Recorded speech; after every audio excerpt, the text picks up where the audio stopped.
tous les êtres humains sont sensibles. C'est le propre d'être un humain, c'est d'être capable de percevoir, de ressentir. Ça fait partie de notre humanité. Mais il y a des gens qui sont particulièrement sensibles. Tu sais, on connaît le symptôme de l'hypersensibilité. Là. Il y a des gens qui peuvent s'associer à « je suis hypersensible », mais souvent, ça va être plus la symptomatique.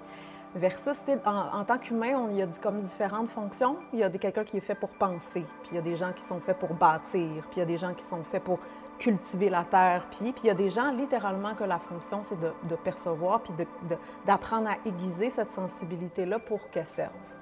Donc, peu importe, vous, qu'on soit, puis peu importe c'est quoi notre fonction, de toute façon, on a besoin de pouvoir apprendre à comprendre ce que je ressens, à pouvoir l'intégrer, le digérer pour l'amener dans une direction, puis arriver à pouvoir la canaliser, parce que sinon, bien, nos ressentis littéralement se retournent contre soi, puis là, on va être frustré, puis il peut y avoir des frustrations de ne pas être comprise, pas être compris, de ne pas arriver à pouvoir véritablement être reçu dans ce qu'on perçoit. Il y a beaucoup de méconceptions aussi par rapport à la sensibilité, parce que c'est comme, oui, c'est une force, c'en est une, mais des fois, on ne le vit pas au quotidien parce qu'on sent juste que cette sensibilité-là soit nous bloque, soit c'est un trop-plein, soit c'est un trop-plein émotionnel. C'est difficile d'être là puis de faire en sorte qu'elle serve. Donc moi, c'est ça que j'étudie temps plein, que je fais et que aussi je transmets. Et j'ai vraiment à cœur de transmettre ceci parce que j'ai vécu à travers mon parcours autant les embûches puis disons, le côté malédiction, entre guillemets, de la sensibilité, d'avoir vraiment de la difficulté à pouvoir vivre avec, puis pouvoir...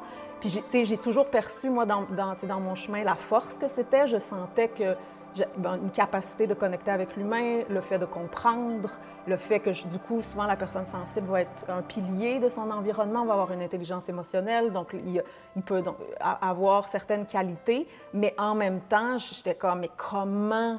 Parce qu'il n'y a pas de modèle dans le monde dans lequel on vit, c'est pas... La sensibilité, elle n'est pas du tout reconnue, présentée, c'est souvent l'inverse, en fait, plus que tu es comme endurci, puis plus que tu es capable de pouvoir fonctionner dans le monde.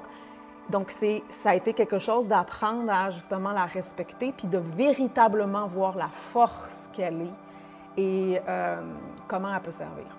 Parce que être sensible ne veut pas nécessairement dire être hypersensible. L'hypersensibilité, quand on est sensible, ça peut pencher vers de l'hypersensibilité. Ça veut dire justement c'est trop, là. C'est juste, le système est vraiment à vif, puis on va en parler tantôt, là. Le système nerveux est juste littéralement comme un verre plein à ras-bord, puis qui fait que, genre, ça vient comme titiller, puis ça fait qu'il y a un trop-plein. Et quand, tout d'un coup, bien, notre vase, là, qui est notre corps, notre contenant, mais notre corps est capable de pouvoir décharger, puis est capable de pouvoir répondre doucement, apprendre à répondre par rapport à ce qu'on ressent, bien, ça penche vers la sensibilité, qui n'est pas un symptôme, mais qui est la force. Donc, comme je mentionnais, bien, ça a une fonction, parce que le fait de percevoir, c'est ce qui nous permet de pouvoir, disons, si on prend dans le corps humain, là, le système nerveux, c'est littéralement comme une antenne qui nous permet de percevoir. Fait que ça veut dire que je vais percevoir, puis quand on est sensible, on ne va pas juste percevoir comme « Ah, OK, il y a le soleil, il y a un chat qui passe ».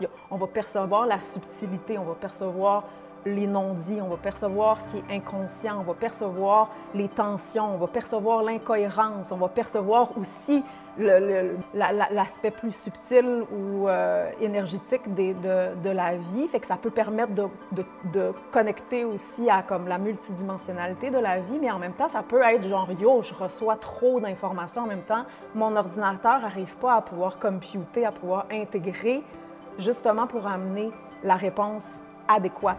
Comme je disais, la fonction de la sensibilité, c'est littéralement, mais quand je perçois, je suis capable de pouvoir vivre en intégrité, pouvoir faire des choix en intégrité avec qui je suis, puis pour pouvoir aussi, plus que je suis capable de me recevoir, me ressentir, puis ça, on va voir comment c'est absolument essentiel si je veux que ma sensibilité soit aiguisée, d'avoir un espace où je peux me ressentir, où je peux digérer, où je peux comme genre avoir la chance de faire le tri entre ce que je ressens.